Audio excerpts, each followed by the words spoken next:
Nancy Jane Ride and Benjamin A. Ride were the mother and father of Minette Eyre, who was the wife of Jim Eyre, who was president of the Resner. Minette Eyre was very active in this church. She gave the piano, and for years. She lived right at the top of Greenville Avenue, the first house on the left, where Shannon's lived now. Now the McBurneys were related to the Rides. This is the first window here. The Seatons lived on North Water Street, and he was in the post office. I believe he was a postmaster of the there was, the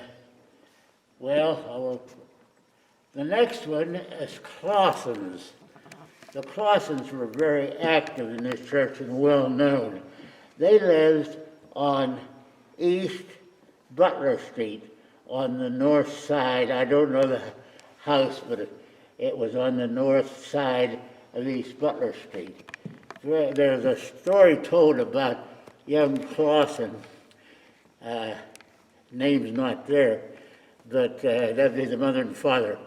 And there was a visiting minister and was living with them, staying with them over, And so he had to sit aside while they ate. And so come in for breakfast this morning, and there were only 3 pancakes left, and the mother asked, Reverend, will you have another pancake? He took all 3, and Clausen, I can't think of his first name, he says, "You pig!" I'm not sure who the Mascrees were. I'm not sure. I should. It might come to me and I'll tell you. However, on the other window is William John Wheeldon. Wheeldon was a very prominent attorney, and he had his office on the second floor of what was the original First National Bank building.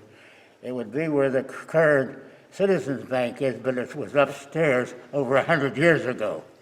And so he was very prominent in the church as an attorney. The World War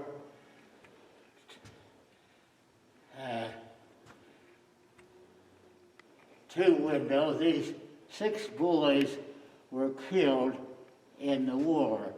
The first one here, Wilbur Rose, his mother and his father was for years on the administrative board, and they lived on South Shenango Street on the east side. And we also have the other plaque for him, which explains, and we should develop more history on Wilbur Rose. David Earl Vaughan. David Vaughan was the eldest child of Dr. Dave Vaughan that had the Mercer Cottage Hospital.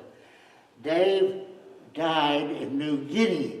He was a doctor, and I would assume that he was a captain or a major, and I don't know what he died from, but some kind of an ailment. Charles Perska, he was the son of Mr. and Mrs. Orlo Perska, and was very active in the church. The other window, John Flurry, he was the Flurry family. I'm not sure where they lived. Bruce Johnson was the son of Clay Johnson, and he lived on West Market Street, just the second house in. Clifford H. Barr, his sister, let's see, was Nellie Barr, and Nellie Barr is Dick Carlson's mother. So that is Dick Carlson's uncle. And they lived just west of Mercer, okay? The window on the right, James Willis Eyre.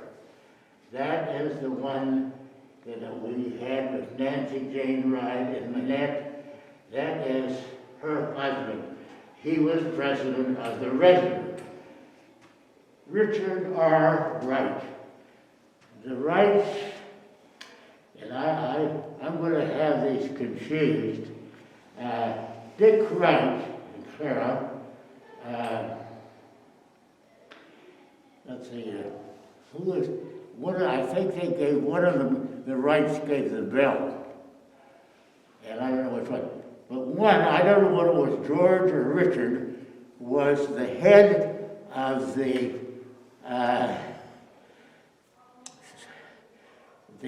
orphanage of the Civil War veterans, which became the Mercer Sanitarium. And they lived at the top of East Market Street on the yellow brick house on the north side of the street. Now, George Wright, I get George and Dick mixed up, but they were brothers, and they were very active. Edward Kerr, oh heck, I'd have to dig it a little bit.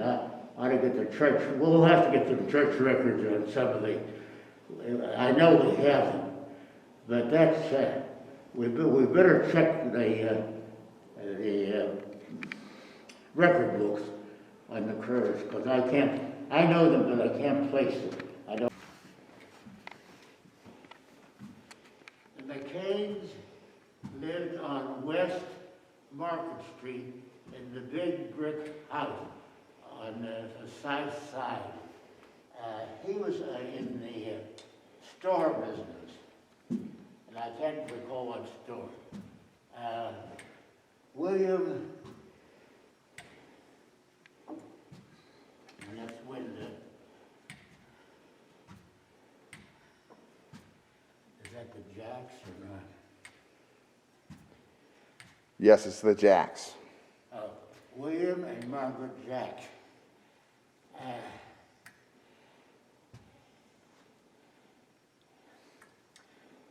He was a druggist, and they lived on West Market Street. And, oh heck, why can't I think of the name? Their daughter. Belle Jack was one of the daughters, Belle, and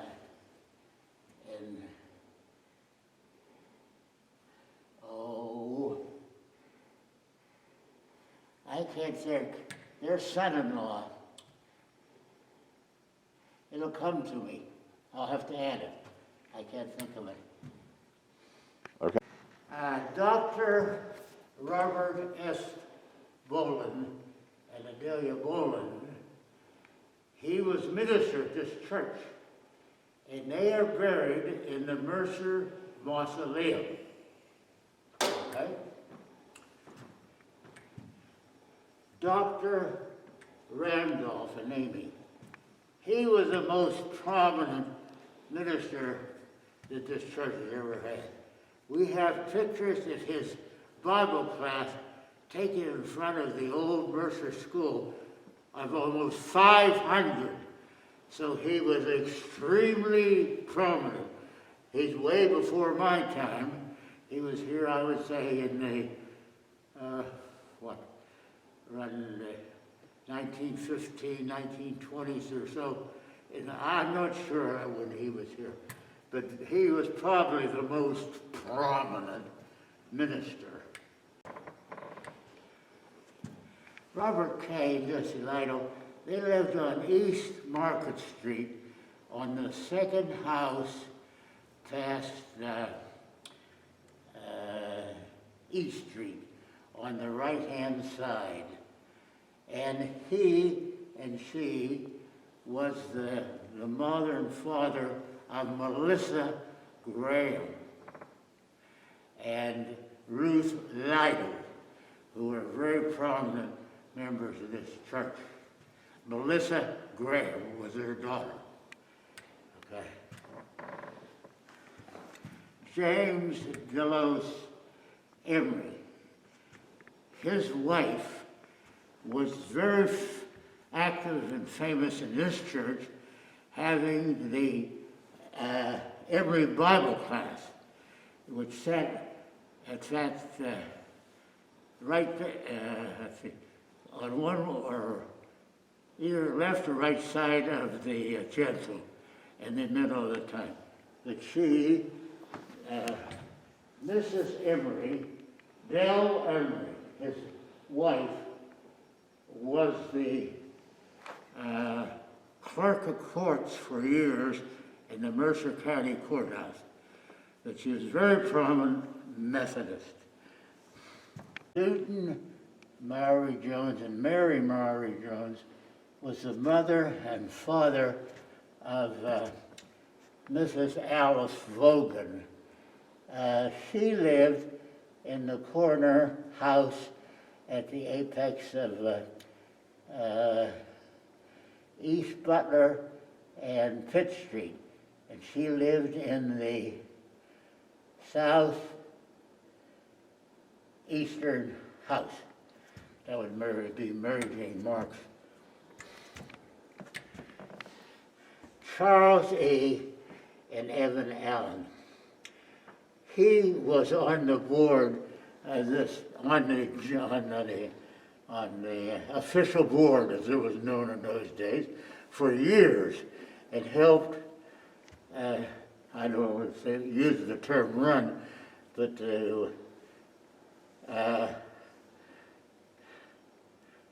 what the official board is what it was, and they lived down on East Butler Street, about 2 or 3 blocks down from the church on the left side. And he was in the plastering business, but very active, and they had several children. And you have to list, there was Gordon and Donaloo and Jack, and anyway, that's the Allen family. The organist, Mrs. Carter, she is Carter that has the junkyard and the wrecking service. They, young Jack would be the great grandson of her. And I told her, and the organ used to be right there, and she sat at the keyboard, and back faced the congregation. Mrs. Carter, she was a heavy woman, very good organist. And her husband was in a taxi business and used to haul people, and one time had like a horse and buggy, I don't know what it was, stagecoach sort of thing. Way back, there used to be what was known as the Houston Junction. That was right off if you go the back road out to Jackson Center, down here in the, when you go out, it was Houston Junction. That was a railroad depot where people got off, and he used to haul people to and from. See, there were several railroad stations at one time. The 3 railroads came into here at one time. And Carter, I didn't know him, but I knew this one's grandfather.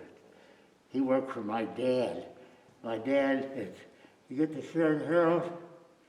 Well, we owned that back in the 20s and 30s. That's where my dad sold cars, Willie's Nights and Whippets, and then Budge. And upstairs we had a basketball team called the Whippets that my dad sponsored and ran. And then after that, we had a skating rink up there. And when I was a kid, I was skating. Well, after D. Parker eventually sold it and put a bowling alley in up there. And now it's nothing. But if you go up there, the floor is all hardwood. So, quite a history. I can remember the old barns that weren't used, where they used to have the horses and stuff out here. But I can't remember the horses and buggies, but I can remember the barns. By the way, the Randolphs, when they were here, added that whole piece in the back of the church, where the kitchen and all that, and the upstairs, that was built during that administration, the kitchen and all that. And I remember when I was a kid, in there we had 3 Sunday school classes. In the big room downstairs, that was all open, there were 6 Sunday school classes in there when I was a kid. The road was called Dusty. And he among all the kids from Mercer High School, went swimming down in Buckham's. That's the place at the bottom of the hill now. There used to be a dam there. And we went swimming. He was a superb swimmer. And he was I think one of the first to enlist in World War II from Mercer. And the plaque does not indicate that he was the first to be killed. And like I say, there was, and I'm going to push it, that he should get the Congressional Medal of Honor for having saved 200 of his companion Navy on the Reuben Jones ship there. Is that the name of the ship? It says there someplace. USS Jacob Jones. That ship. And like I say, his family, Vinnie George was his sister, and Bill and Vinnie Rhodes, and Bill Rhodes, like I said, was very active in the church and lived on south of Shenango Street. But he was a swimmer and a good guy. Everybody liked him. And it was just a tragedy when it happened. But there is the U.S. Navy I understand. One time I was looking into this, somebody dropped it. But we're going to, the VFW Club in Mercer was named for him. And they're going to push, the VFW is going to push and see if we can't get him the congressional level. In our church, I think I've known 13 bishops in the Methodist Church. A lot of them I knew on the General Board of Discipleship. I was original member of the Board of Discipleship and served on it for 8 years in Nashville, and was on the finance committee of there, and we met quite a bit. And there's a little story I tell one time here about lay preaching, and I says, well, what do I have to do to be a lay preacher? And they said, I says, you know what? I helped write the book. But like I say, you name these preachers, how many, Reuben Jones and all these, they're on the general, I'll show you the list sometime of all these bishops. But this Fred Pierce Corson was one of the most leading, outstanding one in the Methodist Church. And he was really something. And another thing I got to know, when the Reverend Patterson is in Helene, she used to work for E. Stanley Jones, you know, one time. And I had dinner with E. Stanley Jones here with him. And do you know that when he was proposed to be a bishop for 3 or 4 or 5 times, and he turned it down? But when he died, I understand they buried him in the bishop's plot. But I've known some wonderful bishops, just like that we've had, that I'll never forget. And Roy Nichols. Roy Nichols was one of the finest men and did a tremendous job. And he was a nation of whole for a black person. And he did a fantastic job. And I was lay leader of the church when he was bishop. And we were both in office when the church merged with evangelicals.